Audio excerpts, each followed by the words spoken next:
On est là, hein, fidèle au poste. Regardez-les comme ils sont beaux, cet arc-en-ciel de bonheur. Ce sont les nouveaux chroniqueurs et, on l'espère, futurs animateurs télé que la chaîne de télévision People 24 vous propose de découvrir. D'ailleurs, hein, n'hésitez pas à nous dire ce que vous pensez de chacun d'eux. Hein. Pour ce faire, c'est très simple. Hein. Vous allez sur le site internet de la chaîne, à adresse www.people24.tv et vous sélectionnez comme ça dans la rubrique programme le tribunal de la télé. Et là, vous avez des formulaires. Vous dites, lui, je l'aime bien, elle, je l'aime pas, gna, gna, gna. Mais vous nous expliquez pourquoi, parce qu'on aime bien les réponses constructives.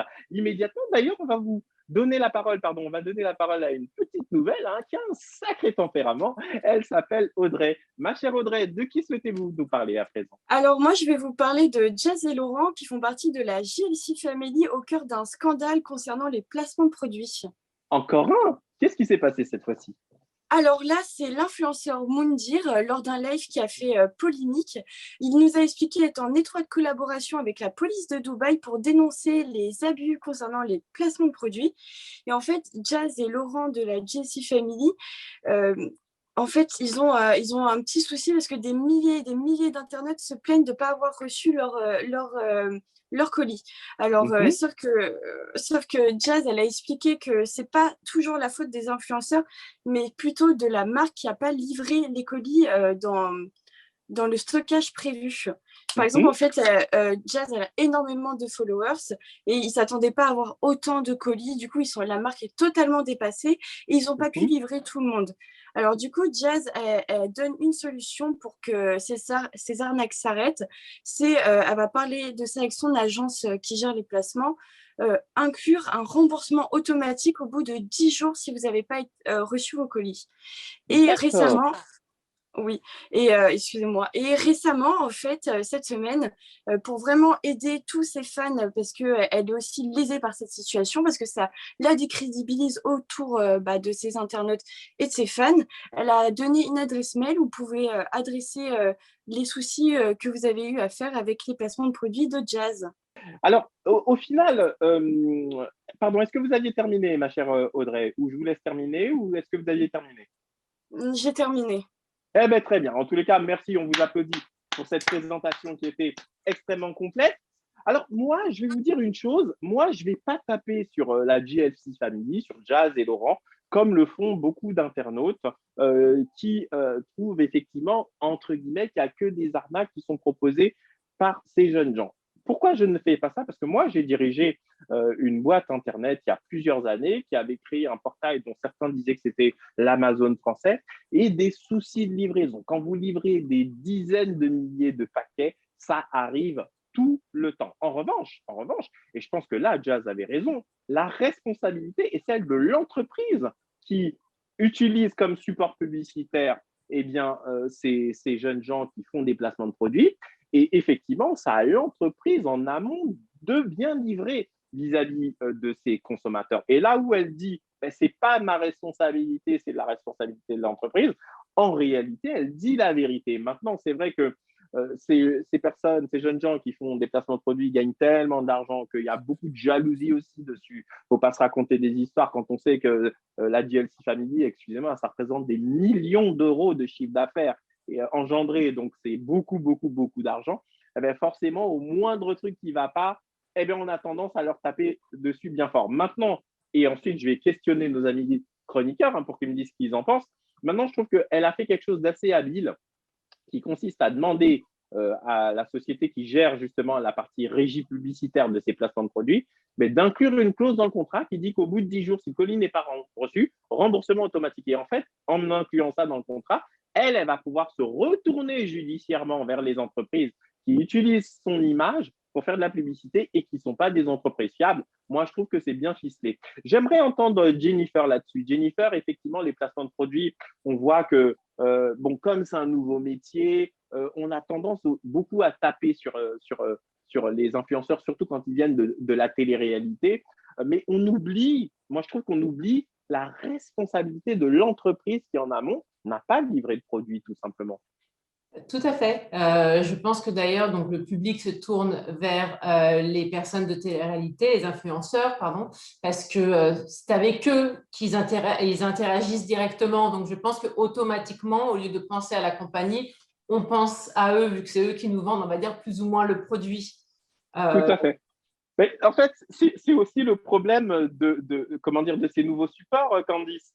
C'est-à-dire qu'à force qu'on voit en face de soi une personne qu'on suit au quotidien, etc., et qui nous présente le produit comme si elle l'utilisait depuis longtemps, ben en fait, on se dit c'est elle la commerciale, on pressent que c'est elle aussi qui est propriétaire de l'entreprise derrière, et donc on associe tout et on crée aussi un amalgame. Qu'est-ce que vous en pensez, Candice?